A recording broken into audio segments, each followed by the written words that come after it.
प्रागज्योतिषपुर का सूर्योदय स्वयं एक उत्सव था। जब क्षितिज पर प्रथम रश्मि फूटती तो वह पहले उन स्वर्ण कलशों से टकराती जो नगर के सहस्त्रों शिखरों पर जड़े थे, और तब वह प्रकाश छिटककर नीचे ब्रह्मपुत्र की लहरों को जागृत करता। यह नगर नहीं था, यह पृथ्वी पर इंद्र की अमरावती का प्रतिबिंब था। यहाँ के राजमार्ग इतने विस्तृत थे कि 10 अश्वारोही रथ एक साथ उन पर दौड़ सकते थे, और राजमार्गों के दोनों ओर स्फटिक और मरकत के प्रासाद थे। यहाँ के बाजारों में वो वस्तुएं बिकती थी जो शेष संसार ने केवल कल्पना में सोची थीं। वायु में केवल यज्ञ का पवित्र धूम्र और चंदन की सुगंध रहती थी। यह चक्रवर्ती सम्राट वरुण का नगर था, वह सम्राट जिसने अपने बाहुबल से नियति को झुका दिया था। सम्राट वरुण स्वयं उस नगर के केंद्र थे। जब वह अपने सहस्त्र स्तंभ सभागार में सिंहासन पर विराजते तो उनका किरीट सूर्य से प्रतिस्पर्धा करता था। उनके ऐश्वर्य का वर्णन करना स्वयं सरस्वती के लिए भी कठिन होता। देवराज इंद्र उनके मित्र थे और वरुण जलदेव उनके पूर्वज होने का गर्व करते थे। उनकी सेना ने उत्तर में हिमालय के पार तक और दक्षिण में सागर के अंतिम छोर तक विजय प्राप्त की थी। पराजित राजा अपने मुकुट उनके चरणों में अर्पित करते और स्वयं को धन्य मानते थे। उनका कोष इतना भरा था कि कुबेर को भी उनसे ईर्ष्या हो सकती थी। उनके पास वह सब कुछ था जिसे संसार सफलता कहता है, अपार धन, विशाल सेना, अजय शक्ति और देवताओं का सम्मान। किंतु एक वस्तु उनके पास नहीं थी, मन की शांति। यह विडंबना ही थी। जो सम्राट बाह्य जगत का स्वामी था वह अपने अंतर्मन का दास बन चुका था। दिन का कोलाहल, राजकार्य का भार, मंत्रियों की मंत्रणा और विजय के जय घोष, ये सब मिलकर उस आंतरिक रिक्तता पर एक आवरण डाले रखते थे। परंतु जैसे ही सूर्यास्त होता, जैसे ही प्रागज्योतिषपुर रात्रि की निस्तब्धता में डूबता, सम्राट का वास्तविक नर्क आरंभ होता था। रात्रि में उन्हें निद्रा नहीं आती थी। उनका मन सहस्त्र बिच्छुओं के डंक समान पीड़ा देता था। यह पीड़ा किसी घाव की नहीं थी, यह अस्तित्व के खोखलेपन की पीड़ा थी। वह अपने भव्य शयन कक्ष में, जो स्वयं में एक छोटा महल था, बेचैनी से टहलते रहते। बाहर चांदनी उनके साम्राज्य पर रजत वर्षा करती और भीतर उनका मन अमावस्या से भी घोर अंधकार में डूबा रहता।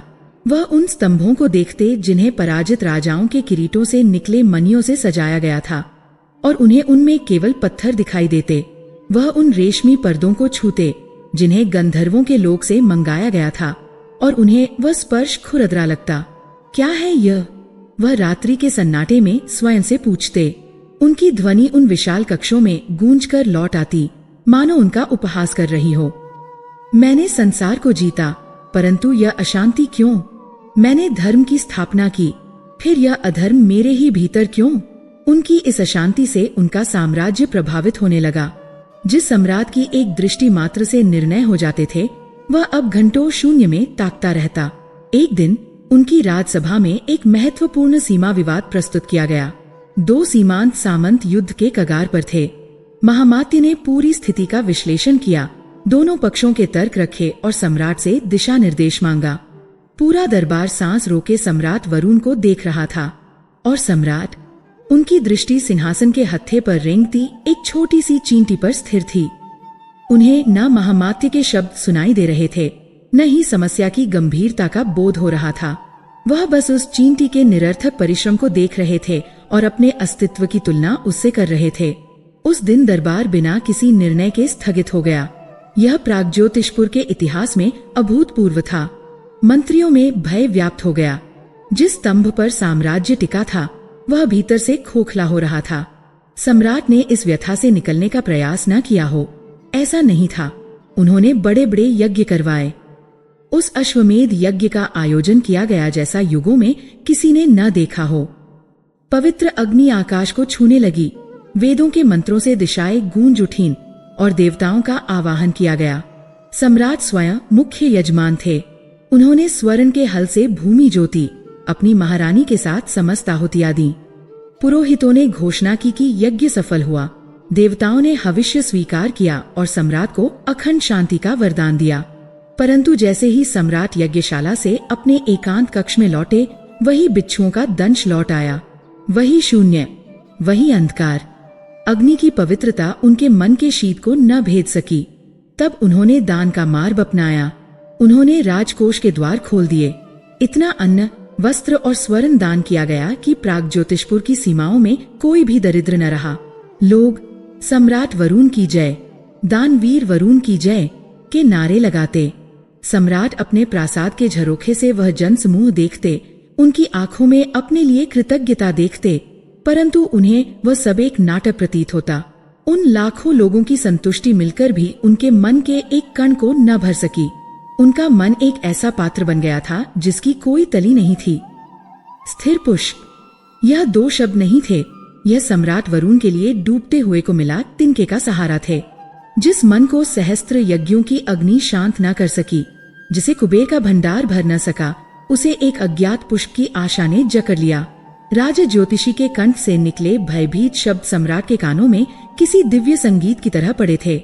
जो भी गया वह लौटकर नहीं आया। यह उनके लिए चुनौती थी, भय नहीं। मृत्यु का भय उसे होता है जिसे जीवन से प्रेम हो। सम्राट वरुण तो अपने अस्तित्व से ही त्रस्त थे। उनके लिए गंधमादन की वह अंधेरी कंदरा, जहां मृत्यु का वास था, उनके स्वर्ण मंडित शयन कक्ष से अधिक आकर्षक थी। उस क्षण वह सम्राट जो कई माह से शून्य में देख रहा था, पुनः जीवित हो उठा। उसकी आंखों में वह क्रूर निश्चय लौट आया जिसने उसे चक्रवर्ती बनाया था। उसने ज्योतिषी की कांपती हुई अवस्था पर ध्यान नहीं दिया, न ही उस चेतावनी पर कि कोई लौटकर नहीं आया। उसने केवल उपाय सुना था। सेनापति।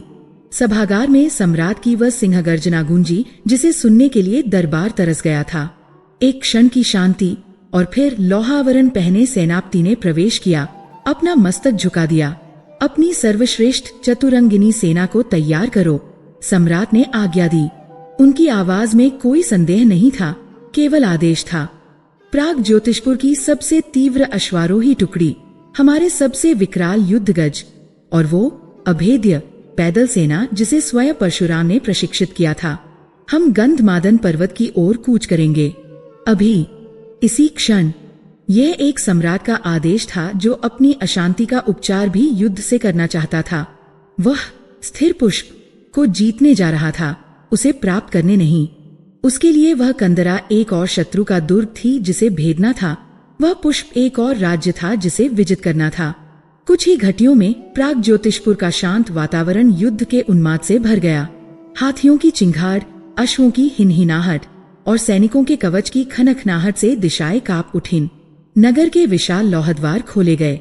सबसे आगे स्वर्ण जड़ित कवच पहने अपने प्रिय श्वेत अश्व मेघनाद पर सवार स्वयं सम्राट वरुण थे। उनका किरीट सूर्य के प्रकाश में दमक रहा था। उनके पीछे 10 सहस्त्र सैनिकों का अजय सागर था, जो अपने सम्राट के एक संकेत पर पाताल से भी जल निकाल लाने का सामर्थ्य रखते थे। उनका लक्ष्य था मानसरोवर के पार गंधमादन पर्वत। सेना ने जैसे ही नगर के सिंहद्वार से अपना पहला पग बाहर रखा, ठीक द्वार के मध्य में एक आकृति ने उनका मार्ग अवरुद्ध कर दिया। वह एक जटाधारी सन्यासी था। उसका शरीर युवा था, परंतु उसकी जटाएं युगों की साक्षी लगती थी। उसने केवल एक मृगचर्म लपेट रखा था और उसका पूरा शरीर ताजी भस्म से लिपटा हुआ था, जो उसके तेज को और भी प्रखर कर रही थी। उसके मुख पर कुछ ऐसा था जिसे प्राग ज्योतिषपुर के लोग भूल चुके थे, एक निर्दोष निश्चिंत हंसी। वह विशाल हाथियों और शस्त्र सज्जित सैनिकों के समक्ष ऐसे खड़ा था मानो वह किसी उपवन में पुष्पों को निहार रहा हो। वह हंस रहा था। सेना का अग्रिम भाग उस एक व्यक्ति के कारण रुक गया। सम्राट वरुण ने अपने अश्व को आगे बढ़ाया। उनका धैर्य अपनी अंतिम सीमा पर था। जिस शांति को पाने के लिए वह इतने आतुर थे, उसके मार्ग में एक और बाधा। मार्ग रोको मत योगी। सम्राट क्रोध में गरजे। उनकी ध्वनि में राजसी रोष था। एक चक्रवर्ती सम्राट की सेना का पथ रोकना मृत्यु को निमंत्रण देना है। हट जाओ। सन्यासी ने अपनी हंसी नहीं रोकी। उसकी दृष्टि सम्राट के किरीट से फिसलकर उनके लौह कवच को भेदती हुई सीधे उनकी आंखों में स्थित उस सहस्त्र बिच्छुओं के दंश पर जा टिकी। राजन, तुम इस सेना को लेकर कहाँ जा रहे हो? सन्यासी की ध्वनि शांत थी, परंतु उसमें इतनी शक्ति थी कि वह पूरी सेना के कोलाहल को पार कर गई। क्या तुम उस पर्वत को डराने जा रहे हो जिसने स्वयं शिव को धारण किया है? क्या तुम उन कंदराओं को जीतने जा रहे हो जिनमें युगों का अंधकार समाया है? वरुण ने अपनी खड्ग की मूठ पर हाथ रख लिया। तुम कोई भी हो, मेरे और मेरे लक्ष्य के मध्य मत आओ। मुझे स्थिर पुष्प चाहिए। सन्यासी ने एक और ठहाका लगाया। वही तो तुम्हें चाहिए राजन। यह पुष्प अहंकार को नहीं मिलता। यह वह संपदा नहीं जिसे बाहुबल से लूटा जा सके। गंधमादन लोहे को नहीं पहचानता, वह केवल चेतना को परखता है। तुम जिसे सेना कह रहे हो, वह उस पर्वत के लिए केवल धूल के कण है। तुम जिसे शक्ति समझकर ले जा रहे हो, वह वहां सबसे बड़ी बाधा है। इसे सेना से नहीं जीता जा सकता। इसे केवल शून्य ही पा सकता है। सम्राट का क्रोध कुछ शांत हुआ। योगी की बातों में उपहास नहीं, एक अटल सत्य का बोध था। उसने वह कह दिया था जो सम्राट का मन जानता था, पर स्वीकार नहीं कर पा रहा था। शून्य तो मार्ग क्या है तपस्वी? सम्राट ने पूछा। उनकी आवाज में अब भी अधीरता थी, मानो वह उस शून्य को भी किसी राजसी आज्ञा से प्राप्त कर लेना चाहते हों। मुझे दार्शनिक बातों में मत उलझाओ, मुझे बताओ उस पुष्प तक कैसे पहुंचना है। सन्यासी की हंसी अब लुप्त हो गई, उसकी दृष्टि गंभीर हो गई। उसने सम्राट को सिर से पांव तक देखा, मानो वह उनके कवच के भीतर के उस कांपते अशांत मनुष्य का आकलन कर रहा हो। मार्ग है, सन्यासी ने कहा, परंतु वह उस मार्ग से विपरीत है जिस पर तुम चलना जानते हो। तुम्हें अपना यह मुकुट, जो तुम्हारे सम्राट होने का भार है, उसे यही उतारना होगा। सेना में एक स्तब्धता फैल गई। तुम्हें अपने ये राजसी वस्त्र और यह अभेद्य कवच, जो तुम्हें संसार से पृथक करते हैं, उन्हें यही त्यागना होगा। वरुण की उंगलियां अपने कवच पर कस गईं। तुम्हें अपनी यह विशाल सेना, जो तुम्हारी शक्ति का दंभ है, उसे यही छोड़ना होगा। और सबसे कठिन। सन्यासी एक पल के लिए रुका। उसकी आंखें सीधे वरुण के अस्तित्व के केंद्र में झांक रही थी। तुम्हें अपना सम्राट वरुण होने का भाव, उसे भी यही त्यागना होगा।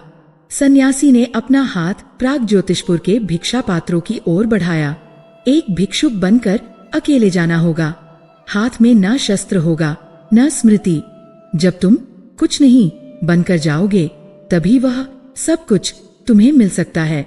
यदि तुम सम्राट बनकर गए, यदि तुम्हारे मन में वरुण का एक कण भी शेष रहा, तो पर्वत तुम्हें स्वीकार नहीं करेगा। गंधमादन अहंकार की गंध मात्र से प्रलय ले आता है। तुम्हारी मृत्यु निश्चित है। हवा रुक गई थी। 10 सहस्त्र सैनिक और स्वयं सम्राट वरुण उस एक निहत्थे योगी के सामने निशब्द खड़े थे। ये एक असंभव शर्त थी। यह मृत्यु से भी भयंकर थी। यह वरुण से उसका वरुण होना छीन रही थी। क्या एक चक्रवर्ती सम्राट, जिसने संसार को जीता था, स्वयं को शून्य करने का यह अंतिम जुआ खेल पाएगा? सन्यासी के शब्द वज्र के समान थे। वे सम्राट के अहंकार पर नहीं, वरन प्राग ज्योतिषपुर के सिंहद्वार की धूल भरी भूमि पर गिरे थे और वहीं स्थिर हो गए। 10 सहस्त्र सैनिकों की वह अजेय सेना, जो क्षण भर पहले गंधमादन को चूर्ण करने के उन्माद में थी, अब निशब्द थी। उनके शस्त्र भारी हो गए थे। उनके अश्वों ने मानो सांस रोक ली थी। एक अकेला भस्मलिप्त योगी, जिसके पास हंसने के अतिरिक्त कोई शस्त्र न था, उसने चक्रवर्ती सम्राट वरुण की दिग्विजयी सेना को एक वाक्य से परास्त कर दिया था। तुम्हें अपना मैं त्यागना होगा। यह वाक्य वरुण के कानों में नहीं, उनकी आत्मा में गूंजा। मैं, यह एक शब्द ही तो उनका संपूर्ण अस्तित्व था। मैं वरुण हूँ। मैं विजेता हूँ। मैं सम्राट हूँ। मैं वो हूँ जो निर्णय लेता है। मैं वो हूँ जो शांति पाने जा रहा है। और अब यह योगी कह रहा था कि इस मैं को ही छोड़ना होगा। यह मृत्यु से भी भयंकर था। मृत्यु में वरुण का अंत होता, परंतु उसकी स्मृति शेष रहती। यह शर्त तो स्मृति का भी हनन कर रही थी। उनकी उंगलियां अपने स्वर्ण जड़ित कवच पर कसी हुई थीं। यह कवच, जिसे किसी शत्रु के अस्त्र ने आज तक नहीं भेदा था, आज एक निहत्थे सन्यासी के शब्दों से चटक गया था। उसके भीतर वह सहस्त्र बिच्छुओं का दंश और भी तीव्रता से जाग उठा। वरुण को एक भयानक सत्य का बोध हुआ। उनकी अशांति, उनका यह नर्क, यह मैं ही था। यह मैं ही वह बिच्छू था जो स्वयं को डंक मार रहा था। उन्होंने सन्यासी की आंखों में देखा। उन आंखों में न कोई चुनौती थी, न कोई उपहास। उनमें एक अगाध शून्य था, एक ऐसी शांति जिसकी एक बूंद के लिए सम्राट अपना सर्वस्व लुटाने को तैयार था। यदि तुम सम्राट बनकर गए तो पर्वत तुम्हें स्वीकार नहीं करेगा। वह अंतिम वाक्य था जिसने निर्णय कर दिया। सम्राट बनकर वह जी चुका था और उस जीवन का परिणाम उसके सामने था, एक खोखला अशांत अस्तित्व। अब भिक्षुक बनकर मृत्यु को स्वीकार करने का समय था। शायद उसी में शांति हो। धीरे धीरे वरुण ने अपने हाथ उठाए। यह वह हाथ थे जिन्होंने सहस्त्रों आज्ञाएं दी थी, जिन्होंने खड्ग उठाकर साम्राज्यों के भाग्य लिखे थे। आज ये हाथ अपने ही भाग्य को मिटाने उठे।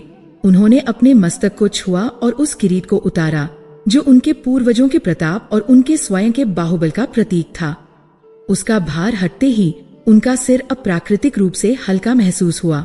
उन्होंने उसे देखा, सूर्य के प्रकाश में अंतिम बार उसकी मनियों को चमकते देखा और फिर उसे प्रागज्योतिषपुर के मुख्य द्वार की धूल में रख दिया। सेना में एक दबी हुई आह गूंज उठी। फिर उन्होंने अपने अभेद्य कवच के बंधनों को खोला। एक एक कर स्वर्ण की पट्टियां अलग हुई। यह उनकी दूसरी त्वचा थी, उनकी शक्ति का कवच। जैसे ही यह उतरा, ठंडी हवा ने उनके राजसी वक्ष को छुआ और युगों बाद उन्हें अपनी त्वचा पर वायु का वास्तविक स्पर्श अनुभव हुआ। उन्होंने कवच को भी किरीट के पास रख दिया। फिर उनका हाथ अपनी उस प्रलयंकारी खड्ग विनाश पर गया जो उनके कटिबंध से बंधी थी। इस खड्ग ने धर्म की स्थापना की थी और अधर्म का नाश भी। इसे त्यागना अपने क्षत्रिय धर्म को त्यागने जैसा था। उन्होंने उसे म्यान से बाहर निकाला। उसकी तीक्ष्ण धार पर सूर्य झिलमिलाया। एक क्षण के लिए उनकी भुजाएं फड़की, परंतु अगले ही पल उन्होंने उस खड्ग को पूरी शक्ति से अपने सामने की धरती में गाड़ दिया। वह धरती में आधी धंस गई और एक स्तंभ की भांति कांपती रही। अंत में उन्होंने अपने वे अमूल्य रेशमी वस्त्र जो गंधर्वों के लोक से मंगाए गए थे, उन्हें भी उतार फेंका। सन्यासी ने अपनी झोली से एक खुरदरा गेरुआ वस्त्र निकाला और उनकी ओर फेंक दिया। वह वस्त्र किसी भिक्षुक का उतरा हुआ लगता था। वरुण ने उसे लपेट लिया। वह चुभ रहा था, परंतु उस चुभन में एक विचित्र शीतलता थी। अब वह सम्राट वरुण नहीं थे। वह जटाधारी, नंगे पांव, एक वस्त्र में लिपटा, धूल धूसरित एक कोई नहीं था। उन्होंने अपनी सेना की ओर देखा। 10 सहस्त्र आंखें उन्हें अविश्वास और पीड़ा से देख रही थीं। ये उनका अंतिम आदेश था, लौट जाओ। उनकी ध्वनि शांत थी, उसमें अब राजसी गूंज नहीं थी। प्रागज्योतिषपुर की रक्षा करना, तब तक जब तक नियति कोई नया विधान न रचे। उन्होंने सेनापति को नहीं देखा, महामात्य को नहीं पुकारा, किसी उत्तराधिकारी का नाम नहीं लिया। वह बस मुड़े और गंधमादन की दिशा में, विपरीत दिशा में नंगे पांव चल पड़े। सन्यासी वहीं खड़ा मुस्कुराता रहा। सेना स्तब्ध खड़ी देखती रही। सम्राट वरुण ने एक बार भी पीछे मुड़कर नहीं देखा। वह अपने मैं की चिता को अपने ही पीछे जलता हुआ छोड़कर शून्य की यात्रा पर निकल पड़े थे। महीने बीत गए, सप्ताह नहीं, महीने। जो पैर मखमली कालीनों के आदि थे, उन्होंने पहले कंकरीली भूमि का दंश सहा, फिर पथरीले मार्गों की क्रूरता। पहले छाले पड़े, फिर वे खूटे, और फिर उन्हीं छालों पर चलते चलते त्वचा इतनी कठोर हो गई कि उसे शूल भी नहीं चुभते थे। जो उधर राजसी व्यंजनों का अभ्यस्त था, उसने पहले क्षुधा की अग्नि को जाना। पहले 3 दिन उन्हें कुछ न मिला। अहंकार अब भी शेष था, वह किसी के समक्ष हाथ नहीं फैला सके। चौथे दिन जब प्राण कंठ तक आ गए, तब उन्होंने एक कुटिया के बाहर हाथ पसारा। एक वृद्धा ने उन्हें सूखी रोटी का एक टुकड़ा दिया। वरुण ने उसे खाया और उस दिन उन्हें ज्ञात हुआ कि अमृत का वास्तविक स्वाद क्या होता है। वह भिक्षा मांग कर खाते, किसी वृक्ष के नीचे सो जाते, नदी के जल से प्यास बुझाते। धीरे धीरे उनका शरीर बदल गया। राजसी काया सूख गई, हड्डियां दिखने लगी, त्वचा सूर्य और शीत ने जला दी, बाल जटाओं में बदल गए। परंतु वास्तविक परिवर्तन भीतर हो रहा था। पहले कुछ सप्ताह उनका मन विद्रोह करता रहा। वह मार्ग में कोई अन्याय देखते तो उनका क्षत्रिय रक्त खौल उठता, परंतु उनके पास न खड्ग थी, न सेना। वह केवल देख सकते थे। यह असहायता उनके अहंकार पर अंतिम प्रहार थी। धीरे धीरे उन्होंने हस्तक्षेप करना बंद कर दिया। उन्होंने स्वीकार करना सीख लिया। लोग उन्हें देखते, कोई पागल समझकर पत्थर मारता, कोई दया करके अन्न दे देता, परंतु अधिकांश लोग उन्हें देखते ही नहीं थे। एक सम्राट के लिए जो लाखों की दृष्टि का केंद्र था, अदृश्य हो जाना एक विलक्षण अनुभव था। वह कोई नहीं बन रहे थे, वह शून्य हो रहे थे। उनकी यात्रा केवल देह की नहीं, चेतना की थी। उन्होंने प्राग ज्योतिषपुर के हरे भरे मैदानों को पीछे छोड़ा, विंध्य के घने वनों को पार किया और मरुभूमि की तपती रेत को सहा। अंततः उन्होंने हिमालय की उन बर्फीली चोटियों को देखा जिनकी गोद में गंधमादन छिपा था। हवा पतली हो गई थी, ठंड रक्त को जमा देने वाली थी, परंतु वरुण को अब न शीत लगता था न ताप। वह देह के भाव से ऊपर उठ चुके थे और तब महीनों की इस मौन एकाकी तपस्या के बाद वह गंधमादन पर्वत के आधार तक पहुंचे। पर्वत आकाश को छू रहा था, उसकी चोटियां बादलों में छिपी थीं, परंतु पर्वत और उनके बीच एक अंतिम बाधा थी, एक विशाल अशांत नदी। यह कोई सामान्य नदी नहीं थी। इसका जल शांत और नीला नहीं, वरन मटमैला, धूसर और क्रोध में उफनता हुआ था। उसके प्रवाह से ऐसी ध्वनि उत्पन्न हो रही थी मानो सहस्त्रों दानव एक साथ चीत्कार कर रहे हों। उसकी तीव्र गंध, ओजोन, गंधक और किसी प्राचीन गीले सड़न की मिलीजुली गंध वायु में व्याप्त थी। वरुण तट पर खड़े हो गए। यह एक भिक्षुक का क्षीण शरीर था, परंतु उसके भीतर एक साधक की अविचल दृष्टि थी। उन्होंने जाना कि यह अंतिम परीक्षा है, इसे पार किए बिना स्थिर पुष्प का मार्ग नहीं खुलेगा। उन्होंने अपना दाहिना पग उस बर्फीले हिंसक जल में रखा। जिस क्षण जल ने उनकी जांघों को छुआ, एक असहनीय पीड़ा उनके मस्तिष्क में कौंधी। यह जल की ठंडक नहीं थी, यह स्मृतियों का प्रहार था। नदी का मटमैला जल अचानक एक स्फटिक दर्पण में बदल गया, परंतु वह दर्पण आकाश को नहीं, वरुण के अतीत को प्रतिबिंबित कर रहा था। जल में उन्हें अपना राज्य दिखने लगा। उन्होंने प्राग ज्योतिषपुर के वे ही सिंहद्वार देखे जिन्हें उन्होंने छोड़ा था, परंतु अब वे द्वार शत्रु सेना के हाथियों की टक्कर से टूट रहे थे। बर्बर हूणों की टोलियां, जिन्हें कभी वरुण ने कुचल दिया था, आज प्रतिशोध की आग में जलते हुए उनकी राजधानी में प्रवेश कर रही थीं। उन्होंने अपने राजप्रासाद का सहस्त्र स्तंभ सभागार देखा। वहां अब शत्रु का सेनापति उनके सिंहासन पर बैठा था और उनके मंत्री बेड़ियों में जकड़े उसके चरणों में पड़े थे। वरुण ने आंखें बंद कर लीं, परंतु दृश्य बंद नहीं हुए। वे अब उनके मस्तिष्क के भीतर चल रहे थे। यह मोह है, उन्होंने स्वयं से कहा। यह माया है। उन्होंने दूसरा पग उठाया और जल में और गहरे उतरे। अब जल उनकी छाती तक था और अब दृश्य और भी भयावह हो गए। उन्हें अपनी प्रजा दिखी, वही प्रजा जो सम्राट वरुण की जय के नारे लगाती थी, आज त्राही त्राही कर रही थी। बाजारों में आग लगी थी, सैनिक स्त्रियों और बच्चों को घसीट रहे थे और वे सब एक ही नाम पुकार रहे थे, महाराज हमें बचाओ। सम्राट वरुण, तुम कहाँ हो? यह उनके राजधर्म पर प्रहार था। एक क्षत्रिय का पहला कर्तव्य अपनी प्रजा की रक्षा करना है, और वह यहाँ मीलों दूर अपनी शांति के स्वार्थ के लिए खड़ा था, जबकि उसकी प्रजा नर्क भोग रही थी। यह कायरता है।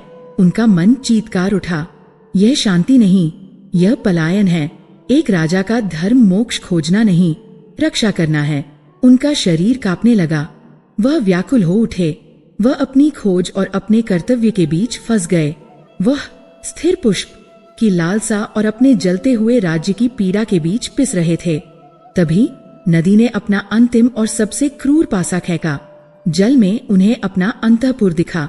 उनकी महारानी अपने सम्मान की रक्षा के लिए कटार अपनी छाती की ओर किए हुए थीं। उनके नन्हे पुत्र पुत्रियां भय से अपनी माता से लिपटे हुए कक्ष के कोने में सहमे खड़े थे।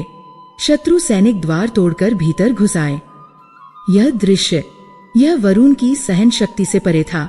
यह धर्म या कर्तव्य नहीं था, यह प्रेम था। यह वह अंतिम धागा था जिसने उन्हें मनुष्य बनाए रखा था। नहीं, वह जल के बीच चीख पड़े, भाड़ में जाए यह स्थिर पुष्प, नर्क में जाए यह शांति। यदि मेरे परिवार को जलने की कीमत पर यह शांति मिलती है तो मुझे ऐसी शांति नहीं चाहिए। उनका निर्णय हो चुका था। वह अपने परिवार को इस प्रकार मरते हुए नहीं देख सकते। वह लौटेंगे। वह एक भिक्षुक के रूप में नहीं, वरन एक पिता, एक पति, एक राजा के प्रतिशोध के रूप में लौटेंगे। भले ही वह निहत्थे हों, वह उन सैनिकों से लड़ते हुए मरेंगे, परंतु अपनी आंखों के सामने यह अधर्म नहीं होने देंगे। अहंकार पर विजय, शून्य हो जाना, यह सब व्यर्थ की बातें थीं। एकमात्र सत्य वह प्रेम था जो वह अपने परिवार के लिए अनुभव कर रहे थे। वरुण वापस लौटने के लिए मुड़े। उन्होंने गंधमादन पर्वत की ओर पीठ कर ली और प्राग ज्योतिषपुर की दिशा में नदी के उस पार वापस जाने के लिए अपना पग उठाया। जिस क्षण उन्होंने यह किया, नदी का स्वरूप बदल गया। जो नदी अब तक केवल दृश्य दिखा रही थी, वह अब एक जीवित शत्रु बन गई। जल का प्रवाह जो पहले ही प्रचंड था, वह अब 100 गुना अधिक हिंसक हो गया। ऐसा लगा मानो नदी को इसी क्षण की प्रतीक्षा थी। जल में एक भयानक भंवर उत्पन्न हुआ, जिसने वरुण के पैरों को जकड़ लिया। नदी का जल स्तर अकस्मात बढ़ा और एक विशालकाय लहर ने उन्हें पीछे से टक्कर मारी, उन्हें उनके पैरों से उखाड़ फेंका। वह डूबने लगे। जल अब केवल जल नहीं था, वह भारी, गाढ़ा और चिपचिपा हो गया था। यह मोहमाया की नदी थी। यह हर साधक को उसके सबसे बड़े भय और मोह से तोड़ती थी। जैसे ही वरुण मुड़े, नदी मानो कह रही हो, जो पीछे मुड़ा वो डूब गया। वह सतह पर आने के लिए छटपटाए, परंतु वे दृश्य अब भी उनका पीछा कर रहे थे। वे अब जल में नहीं, उनके चारों ओर थे। उनके परिवार की चीखें अब नदी के कोलाहल का हिस्सा थीं। उन्हें एक भयानक सत्य का बोध हुआ। ये नदी मोह थी। यह तुम्हें आगे जाने से रोकती है, परंतु यह तुम्हें वापस लौटने भी नहीं देती। यदि तुम अतीत की ओर मुड़ते हो, तो वह तुम्हें पकड़ लेता है और डुबो देता है। वरुण के पास अब केवल 2 विकल्प थे, अपने जलते हुए राज्य, अपने मरते हुए परिवार की ओर वापस लौटने का प्रयास करते हुए उस मोह के भंवर में डूबकर मर जाना, या उस असहनीय पीड़ा को स्वीकार करके अपने राज्य को जलता हुआ देखकर भी उस भंवर से निकलकर आगे गंधमादन के अज्ञात तट की ओर बढ़ना। दोनों ही विकल्प मृत्यु के समान थे। एक देह की मृत्यु थी, दूसरी आत्मा की। यक्ष ने अपनी विशाल उंगली से गुफा के भीतर के अंधकार की ओर संकेत किया, जहां धुंधले से 3 भिन्न गलियारे दिख रहे थे। मैं इस द्वार का प्रहरी हूँ, यक्ष ने कहा। मैं तुम्हें केवल एक प्रश्न पूछने की अनुमति दूंगा, एक प्रश्न जिससे तुम्हें अपना मार्ग चुनना है। वरुण ने एक क्षण के लिए विचार किया। उनका मन, जो अब राजसी दाव पेंचों से मुक्त हो चुका था, निर्मल और तीक्ष्ण था। यह एक पहेली थी। उनका पहला सहज विचार आया, मैं पूछूंगा, सही मार्ग कौन सा है? जैसे ही यह विचार उनके मन में कौंधा, यक्ष का जो राजसी रजोगुनी मुख था, वह अट्टहास कर उठा। मूर्ख, वह मुख गर्जा। यदि मैं तुम्हें उत्तर ही दे दूंगा, तो तुम्हारी परीक्षा कैसी? क्या तुम यहाँ तक इसलिए आए हो कि कोई और तुम्हें तुम्हारी शांति का मार्ग बता दे? उत्तर यदि बाहर से मिला, तो वह तुम्हारा सत्य कैसे हुआ? वरुण को तत्काल अपनी भूल का आभास हो गया। यह कोई सामान्य प्रश्नोत्तर नहीं था, ये परीक्षा का एक और स्तर था। यक्ष उन्हें उत्तर नहीं देगा, वह उन्हें उत्तर ढूंढने का एक अवसर देगा। उन्होंने गुफा के भीतर के उन 3 द्वारों को पुनः देखा। एक द्वार से मंद पवित्र प्रकाश आ रहा था और धूप की हल्की सुगंध आ रही थी, सात्विक। दूसरे द्वार से स्वर्ण की क्षीण चमक और दूर से दबे हुए संगीत का स्वर आ रहा था, राजसिक। तीसरा द्वार, वह पूर्ण अंधकार में डूबा था और उससे केवल ठंडी नम हवा और मौन की गंध आ रही थी, तामसिक। वरुण समझ गए, एक सामान्य व्यक्ति जो पुण्य कमाना चाहता है, वह प्रकाश वाले मार्ग को चुनेगा। एक सम्राट जो ऐश्वर्य चाहता है, वह स्वर्ण वाले मार्ग को चुनेगा। और एक मूर्ख या जो भयभीत है, वह अंधकार वाले मार्ग से बचेगा। परंतु यह सब चयन होगा, यह सब मैं का निर्णय होगा। यदि मैं प्रकाश चुनता हूँ, वरुण ने मन ही मन सोचा, तो यह मेरा पुण्य का अहंकार है। यदि मैं स्वर्ण चुनता हूँ, तो यह मेरे भोग का अहंकार है। और यदि मैं अंधकार से बचता हूँ, तो यह मेरे भय का अहंकार है। सन्यासी के शब्द उनके मस्तिष्क में गूंजे, इसे केवल शून्य ही पा सकता है। नदी ने उन्हें अपना अतीत त्यागना सिखाया। अब यह यक्ष उन्हें अपना निर्णय त्यागना सिखा रहा था। मार्ग वह नहीं हो सकता जिसे वरुण चुनेगा। मार्ग वह होना चाहिए जो वरुण के न होने पर शेष रहे। उन्हें मैं को इस समीकरण से हटाना था। उन्होंने यक्ष के तीनों मुखों को एक साथ देखा। उनकी दृष्टि अब शांत और स्थिर थी। हे यक्ष, वरुण की ध्वनि शांत थी, परंतु उस गुफा में स्पष्ट गूंजी। मेरा प्रश्न सुनो। इन तीनों मार्गों में से वह मार्ग कौन सा है जिसे मैंने नहीं चुना? एक क्षण के लिए गुफा में पूर्ण सन्नाटा छा गया। यक्ष के तीनों मुखों पर भाव बदल गए। शांत मुख सत्व ने अपनी आंखें खोली और उनमें एक सूक्ष्म मुस्कान उभरी। क्रोधी मुख रजस ने भ्रम में अपनी भ्रिकुटी तान ली। आलसी मुख तमस ने अपनी भावशून्य आंखों को सिकोड़ लिया, मानो वह किसी गहन अर्थ को समझने का असफल प्रयास कर रहा हो। यक्ष चौंक गया था। यह एक गूढ़ प्रश्न था। यह किसी उत्तर की मांग नहीं कर रहा था, यह स्वयं की अनुपस्थिति की मांग कर रहा था। यह प्रश्न कह रहा था, मुझे वह मार्ग दो जो मेरी इच्छा, मेरी बुद्धि और मेरे भय से परे हो। मुझे वह मार्ग दो जो मेरी नियति है, मेरा चयन नहीं। यक्ष का केंद्रीय मुख जो अब तक मौन था, वह बोला। उसकी ध्वनि अब कर्कश नहीं, वरन गहरी और गंभीर थी। युगों युगों से मानव यहाँ आए हैं, यक्ष ने कहा। वे पूछते हैं, सबसे सुरक्षित मार्ग कौन सा है? सबसे छोटा मार्ग कौन सा है? सबसे ऐश्वर्यशाली मार्ग कौन सा है? वे सब अपने लिए पूछते हैं। तुम पहले हो जिसने स्वयं को ही त्यागने का प्रश्न पूछा है। तुम्हारी बुद्धि तीव्र नहीं, तुम्हारी बुद्धि शून्य हो चुकी है। यक्ष ने कहा, तुमने वह मार्ग मांगा है जिसे तुमने नहीं चुना। जो मार्ग मैं अहंकार नहीं चुनता, वह या तो वह होता है जिससे वह सबसे अधिक घृणा करता है, या वह जिससे वह सबसे अधिक भयभीत होता है। तुमने स्वयं को नियति के हाथों सौंप दिया है। तुम्हारी बुद्धि तीव्र है। ये लो। इससे पहले कि वरुण कुछ समझ पाते, यक्ष ने अपना विशाल हाथ बढ़ाया। उसने वरुण को पकड़ा नहीं, न ही उन्हें मार्ग दिखाया। उसने वरुण को पूरी शक्ति से एक ओर धकेल दिया। वरुण अपना संतुलन खो बैठे और लड़खड़ाते हुए उन 3 द्वारों में से एक की ओर गिरे। यह वह मार्ग नहीं था जहां से प्रकाश आ रहा था। यह वह मार्ग नहीं था जहां से स्वर्ण की चमक आ रही थी। यक्ष ने वरुण को उस मार्ग पर धकेल दिया था जो सबसे अधिक अंधकार में, सबसे संकरा और सबसे भयावह था। वह मार्ग जहां से केवल मृत्यु की शीतलता आ रही थी। वरुण उस घोर अंधकार में गिर पड़े और उनके पीछे गुफा का वह द्वार एक गड़गड़ाहट के साथ बंद हो गया, उन्हें उस अज्ञात पथ पर अकेला छोड़ते हुए। वह धक्का आकस्मिक था। वरुण, जो अभी अभी यक्ष के गूढ़ प्रश्न के शून्य में तैर रहे थे, उन्हें इस भौतिक प्रहार की अपेक्षा नहीं थी। यक्ष के पाषाण समान हाथ ने उन्हें उस मार्ग में नहीं, वरन उस मार्ग पर फेंक दिया था। वह अपने पैरों पर संतुलन न रख सके और उस संकरे घोर अंधकार में गलियारे में गिर पड़े। उनके पीछे एक गड़गड़ाहट की अंतिम ध्वनि आई। वह ध्वनि मानो एक युग का द्वार बंद हो गया हो। और तब सन्नाटा। यह वह सन्नाटा नहीं था जो रात्रि में आता है, नहीं वह सन्नाटा जो एकांत में मिलता है। ये एक प्राचीन, भारी और संपूर्ण सन्नाटा था। यह अंधकार, यह केवल प्रकाश की अनुपस्थिति नहीं थी। यह एक ठोस वस्तु जैसा था। यह भारी था, यह वायु से सघन था। यह उनकी त्वचा पर एक ठंडे नम आवरण की भांति चिपक गया था। यह तमस का मार्ग था, अज्ञान और जड़ता का मार्ग, जहाँ चेतना स्वयं को खो देती है। वरुण ने उठने का प्रयास किया। उनके हाथ उस मार्ग की संकरी दीवारों से टकराए। वे दीवारें खुरदरी नहीं, वरन एक विचित्र अज्ञात फफूंद से ढकी, चिकनी और घिनौनी थीं। मार्ग इतना संकरा था कि उन्हें सीधे खड़े होने में भी कठिनाई हो रही थी। और उस अंधकार में वरुण को केवल अपनी सांसों की ध्वनि सुनाई दे रही थी।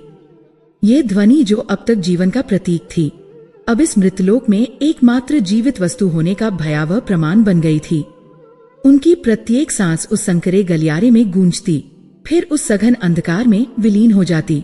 उन्हें अपने हृदय की धड़कन सुनाई दे रही थी, इतनी तीव्र मानो वह उनकी पसलियों को तोड़कर बाहर आ जाना चाहती हो। उन्हें अपने नंगे पैरों की आहट उस ठंडे गीले पत्थर पर सुनाई दे रही थी। उनका भय चरम पर था। यह मोहमाया की नदी के भय से भिन्न था। वह परीक्षा मोह की थी। यह परीक्षा अस्तित्व की थी। यह वह मौलिक भय था जो प्रत्येक जीवित प्राणी अंधकार और अज्ञात के प्रति अनुभव करता है।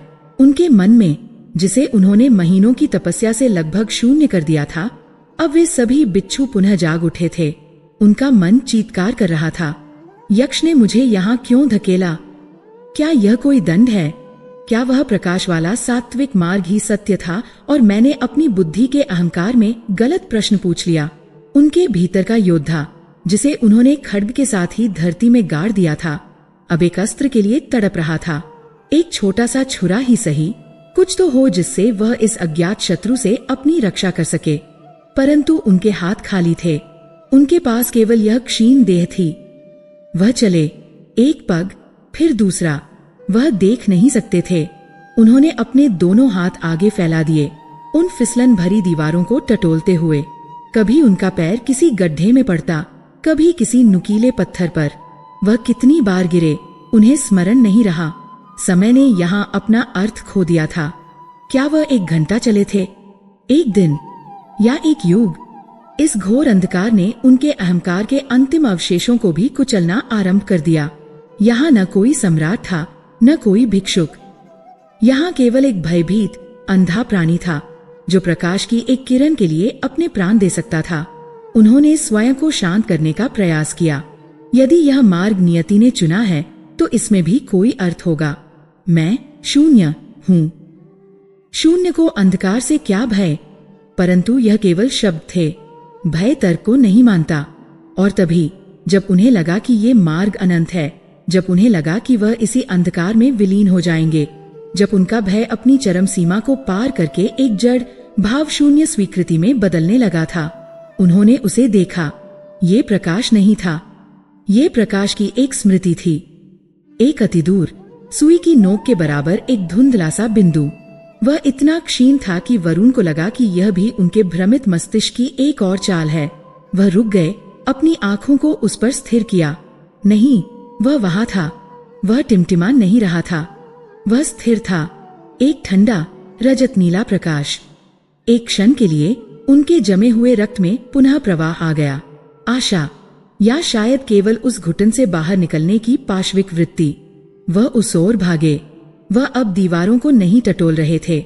वह उस एक बिंदु को लक्ष्य बनाकर लड़खड़ाते, गिरते पड़ते दौड़ रहे थे। वह संकरा मार्ग मानो उन्हें निगलने का अंतिम प्रयास कर रहा हो। वह उस प्रकाश की ओर भागे, जैसे एक डूबता हुआ व्यक्ति वायु के लिए भागता है।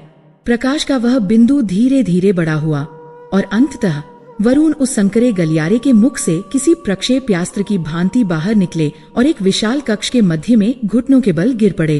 वह हाफ रहे थे, उनका पूरा शरीर कांप रहा था। उन्होंने उस कक्ष के स्वच्छ ठंडे पत्थर को अपने मस्तक से छुआ, अंधकार से मुक्ति पाने के लिए मौन धन्यवाद देते हुए। जब उनकी सांसें कुछ स्थिर हुई, वह उठे और उन्होंने चारों ओर देखा। यह एक विशाल वृत्ताकार कक्ष था। इसकी छत इतनी ऊंची थी कि अंधकार में खोई हुई थी। कक्ष में एक शीतल रजत नीला प्रकाश फैला हुआ था, परंतु प्रकाश का स्रोत कहीं नहीं दिख रहा था। न कोई दीपक, न कोई सूर्य, न कोई चंद्र। ऐसा लगता था मानो यहाँ का पाषाण स्वयं ही यह मृत प्रकाश उत्पन्न कर रहा हो। और यह कक्ष खाली था। वरुण की आंखें आतुरता से उस वस्तु को ढूंढ रही थी जिसके लिए उन्होंने ये नर्क भोगा था। स्थिर पुष्प, वह दिव्य पुष्प जो मन की समस्त अशांति को समाप्त कर देता है। परंतु वहां कोई पुष्प नहीं था, कोई वनस्पति नहीं थी, कोई वेदी नहीं थी। वहां जीवन का कोई चिन्ह नहीं था। कक्ष की दीवारें चिकने काले अगेट पत्थर से बनी थीं।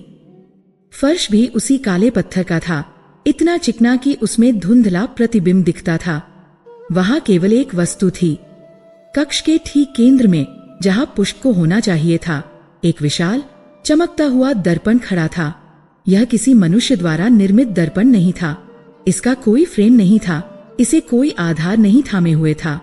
ये तरल पारे क्विकसिल्वर की एक विशाल ऊर्ध्वाधर चादर जैसा लगता था, जो हवा में रहस्यमयी ढंग से ठहरी हुई थी।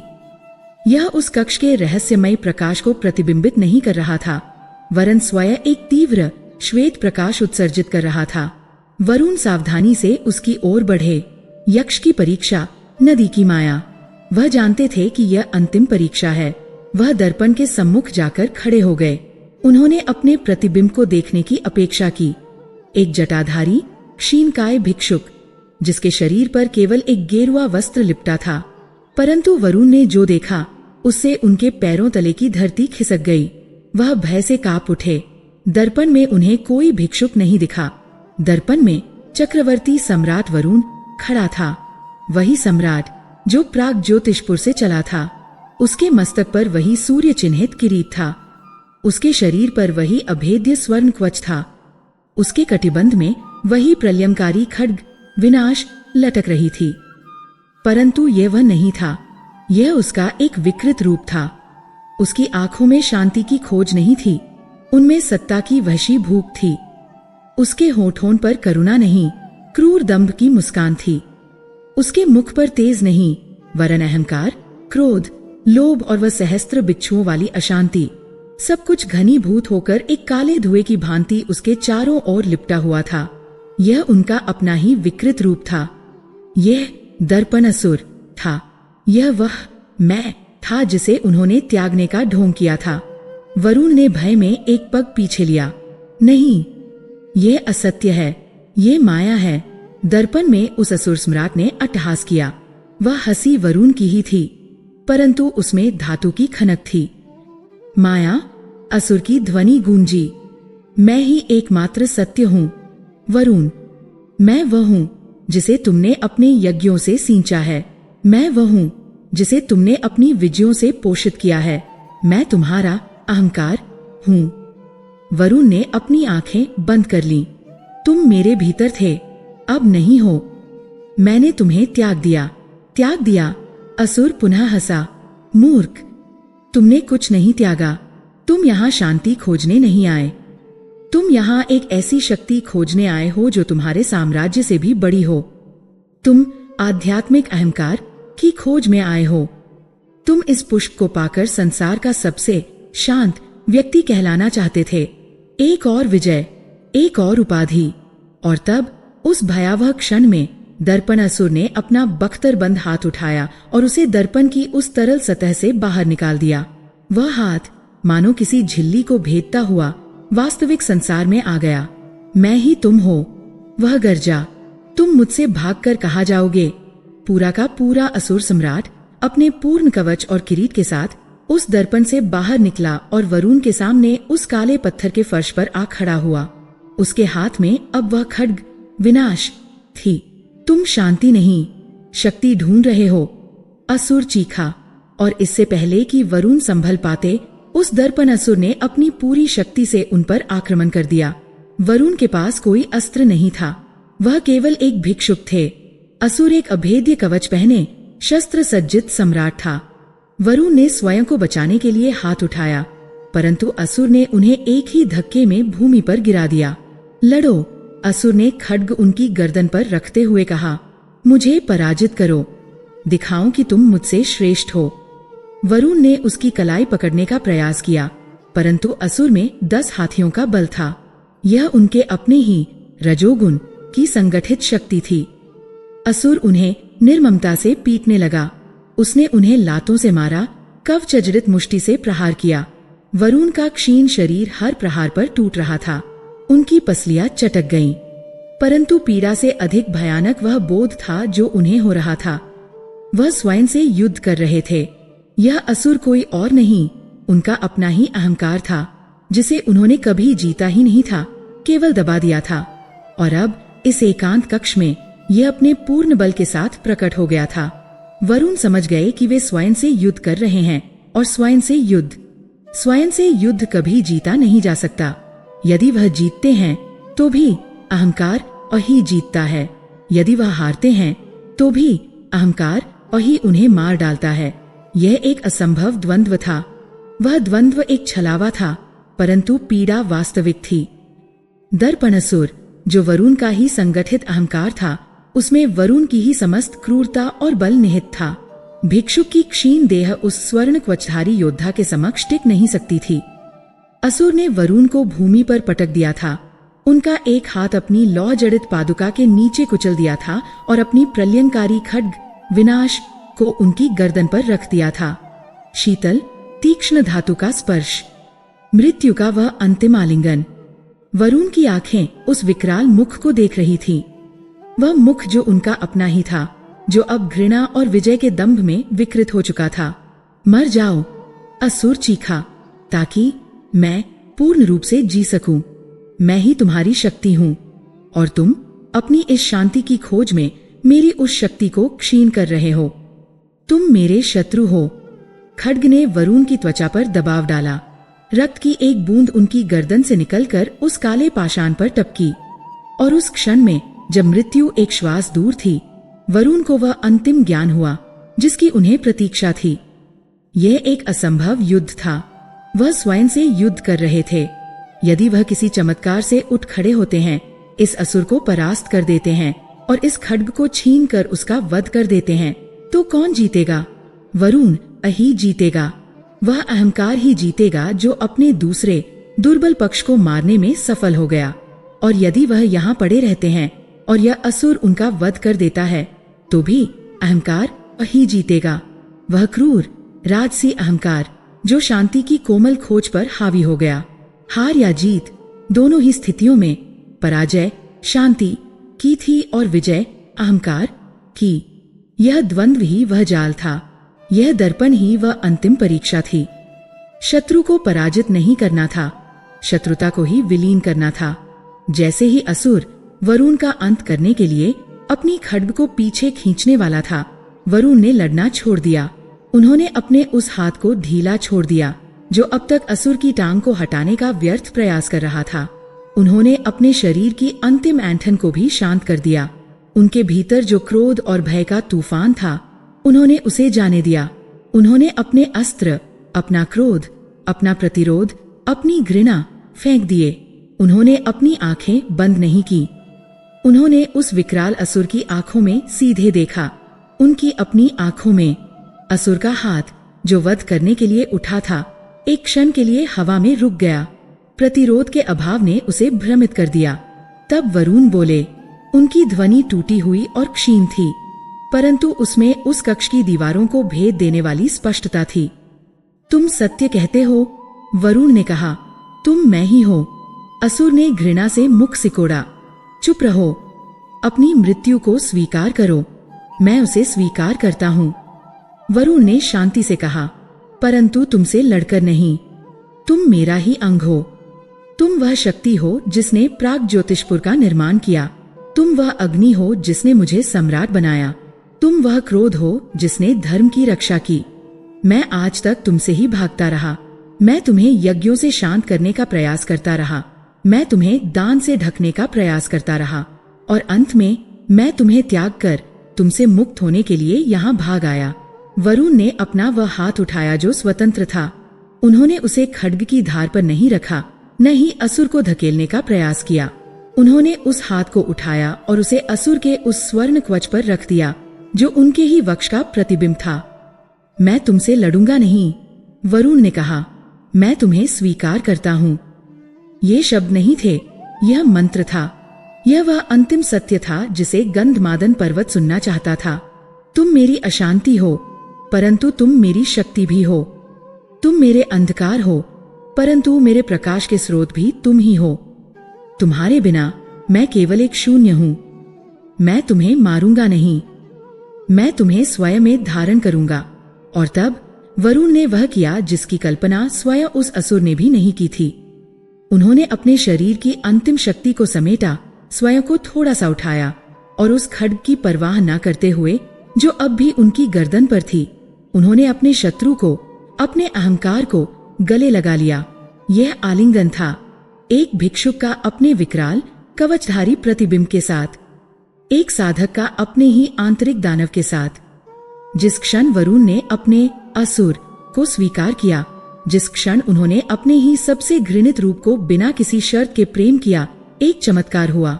वह विकराल लौह आवृत रूप कांपने लगा। उसके मुख की क्रूरता पिघलने लगी। वह स्वर्ण कवच जो अभेद्य लगता था वह तरल होने लगा। वह खड्ग विनाश जो वरुण के हाथ से छूटकर भूमि पर गिरी वह केवल एक विचार बनकर हवा में विलीन हो गई। असुर ने कोई चीत्कार नहीं की, उसका कोई अंत नहीं हुआ। वह विकराल रूप शांत होने लगा, वह छोटा होने लगा, वह ठोस से वायवीय होने लगा। वह अब एक अलग सत्ता नहीं रहा, वह प्रकाश और छाया का एक मिश्रण बनकर वापस वरुण के उस क्षीण शरीर में विलीन हो गया जिसने उसे गले लगाया था। अहंकार मरा नहीं था, उसे जीता नहीं गया था, उसे स्वीकार कर लिया गया था, उसे एकीकृत कर लिया गया था। वरुण को लगा जैसे एक बर्फीली नदी उनके भीतर समा गई हो और फिर एक अग्नि ने उन्हें संतुलित कर दिया हो। वह पीड़ा, वह सहस्त्र बिच्छुओं का दंश जो युगों से उनके मन को खा रहा था, वह बस शांत हो गया। वरुण ने आंखें खोली, वह घुटनों के बल बैठे थे। वह उसी विशाल वृत्ताकार गुफा में थे। कक्ष की दीवारों से वही शीतल रजत नीला प्रकाश आ रहा था। वहां कोई दर्पण नहीं था, वहां कोई असुर नहीं था, उनके शरीर पर कोई घाव नहीं थे, उनकी गर्दन पर खरोंच तक नहीं थी। और वरुण ने अपनी दृष्टि कक्ष के केंद्र में डाली जहां उन्हें पुष्प के होने की आशा थी। वहां कोई स्थिर पुष्प अभी नहीं था। वह स्थान जिसके लिए उन्होंने साम्राज्य त्यागा, मोह की नदी को पार किया और स्वयं के अहंकार से युद्ध किया, वह स्थान रिक्त था। वह काला चिकना पाषाण जो प्रकाश को प्रतिबिंबित कर रहा था वह उतना ही खाली था जितना वरुण का मन। वरुण उस गुफा के मध्य में उस रिक्त स्थान पर पालथी मारकर बैठ गए। उन्हें कोई निराशा नहीं हुई, उन्हें कोई क्रोध नहीं आया, उन्हें ऐसा नहीं लगा कि उनके साथ कोई छल हुआ है। उनके मन में एक भी लहर नहीं उठी। वह बस उस रिक्तता को देखते रहे और उस पूर्ण मौन में उन्हें वह ज्ञान हो चुका था। उन्हें समझ आ गया था कि स्थिर पुष्प कोई बाहरी वस्तु है ही नहीं। वह गंधमादन की किसी कंदरा में खिलने वाला कोई भौतिक फूल नहीं था जिसे तोड़ा जा सके या धारण किया जा सके। यह मन की एक अवस्था थी। राज ज्योतिषी ने कहा था, उसे देखने मात्र से मन की समस्त अशांति समाप्त हो जाती है। वरुण ने स्वयं के मन को देखा, वह स्थिर था। जिस क्षण उनका अहंकार, उनका मोह, उनका भय और सबसे बढ़कर स्वयं से उनका युद्ध समाप्त हुआ, जिस क्षण उन्होंने स्वयं को पूर्ण रूप से स्वीकार किया, उनका मन स्थिर हो गया। वही पुष्प था। पुष्प को खोजना नहीं था, पुष्प को खिलने देना था। और वह तभी खिल सकता था जब मैं रूपी माली जो उसे तोड़ने के लिए आतुर था वह शांत हो जाए। स्थिर पुष्प खिल चुका था ठीक उनके भीतर। वरुण उठे, उनके चलने में अब कोई आतुरता नहीं थी। वह उस अंधकार में संकरे मार्ग की ओर बढ़े जहां से वह आए थे, परंतु अब वह मार्ग अंधकार में नहीं लगा, वह बस एक मार्ग था। वह उससे होकर गुजरे। यक्ष अपने 3 मुखों के साथ वहां नहीं था। वह गुफा से बाहर निकले। वह मोहमाया की नदी अब एक शांत निर्मल पर्वतीय धारा थी। उन्होंने उसका जल पिया और वह केवल शुद्ध शीतल जल था। महीनों की यात्रा जो आते समय एक तपस्या थी, वह लौटते समय एक सहज यात्रा बन गई। अंततः वह प्राग ज्योतिषपुर के उन्हीं सिंहद्वारों पर पहुंचे जहां से उन्होंने सब कुछ त्यागा था। सन्यासी, वही जटाधारी योगी, उसी वट वृक्ष के नीचे ध्यान मग्न बैठे थे, मानो वह एक पल के लिए भी वहां से हिले ना हो। वरुण के पगों की आहट से उनकी आंखें खुली। उन्होंने इस लौटे हुए भिक्षुक को देखा। उसका शरीर अब भी क्षीण था, वस्त्र फटे हुए थे, जटाएं उलझी हुई थी, परंतु उसकी आंखों में अब बिच्छुओं का दंश नहीं था। उनमें गंधमादन की कंदरा का शून्य और मानसरोवर की गहराई समाई हुई थी। सन्यासी ने मुस्कुराकर पूछा, पुष्प मिला राजन? वरुण ने सन्यासी को देखा। एक क्षण के लिए उन्होंने अपने रिक्त हाथों को देखा, फिर उन्होंने अपनी दृष्टि उठाई।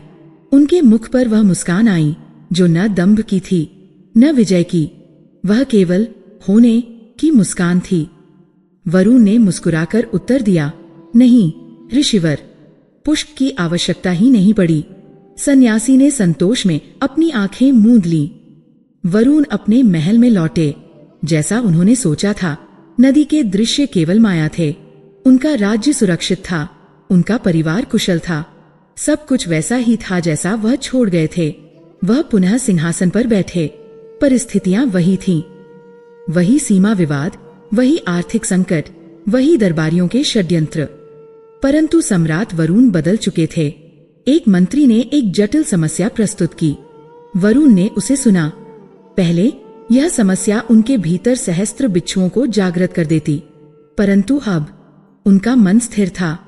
वह समस्या को देख रहे थे, परंतु समस्या उन पर हावी नहीं हो पा रही थी। उन्होंने शांति से उसका हल बताया।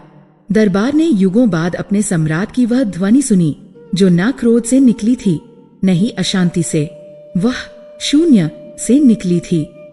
उनका मन अब शांत था।